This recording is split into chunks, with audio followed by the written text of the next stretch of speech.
So tell me about, we're on the combine now.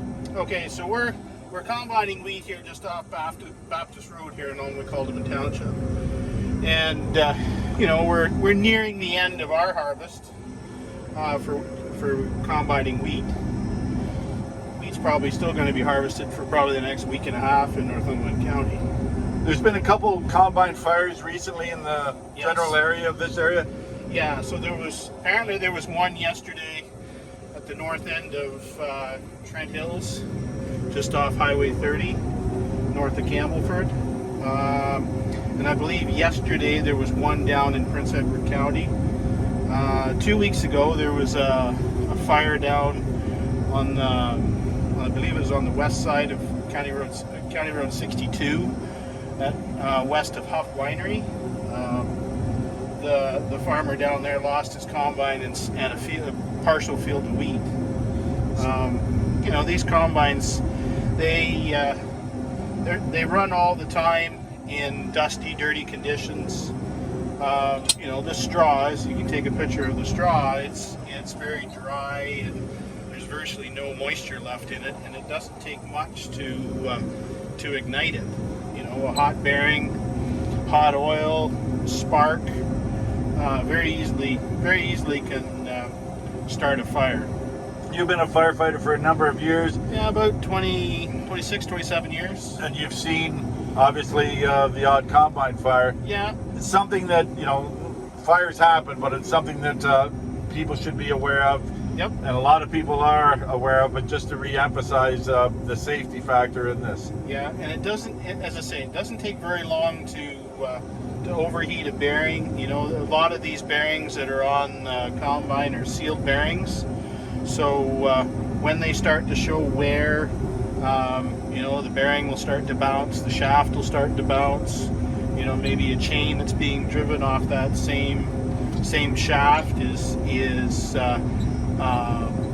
you know, it could easily cause a spark.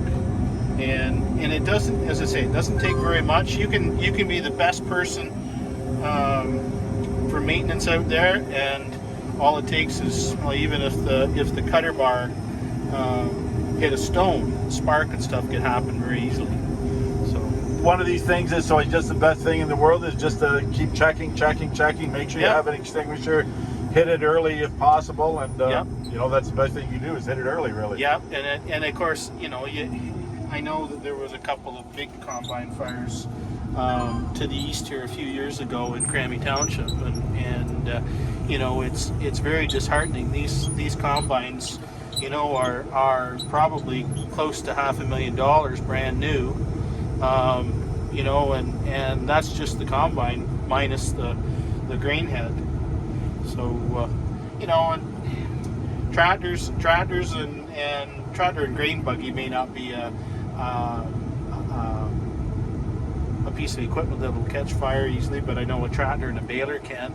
You know, there's lots of sealed bearings. I believe there was a fire down north of Napanee on the weekend, and a farmer down there lost a bunch of straw. I don't know if he got the tractor and baler out of the field. I didn't get any information on that. It's all about too, because farming is, I take it's like a family, because one will help the other as much as they can, but because this is a harvesting time, obviously there's a lot of equipment's in use. Oh yes, you know, here in this place is, you know, the tractor and grain buggy is sitting here right now. My son's actually gone to dump a truckload of grain, you know, and I'll have this filled by the time he gets back, you know, and you can hire lots of people to help out. We do have a tractor hooked up to a tillage disc, that if we do have an issue, that's one of the things that you can bury the fire with dirt. It's probably quicker sometimes, and less time involved to put a fire out. You'll see there's a small tank on the front of that grain buggy there between the tractor and the buggy. We've got, you know, 50 gallons of water, and that helps too. Luckily, we haven't had to use it other than just to wash off a dirty window.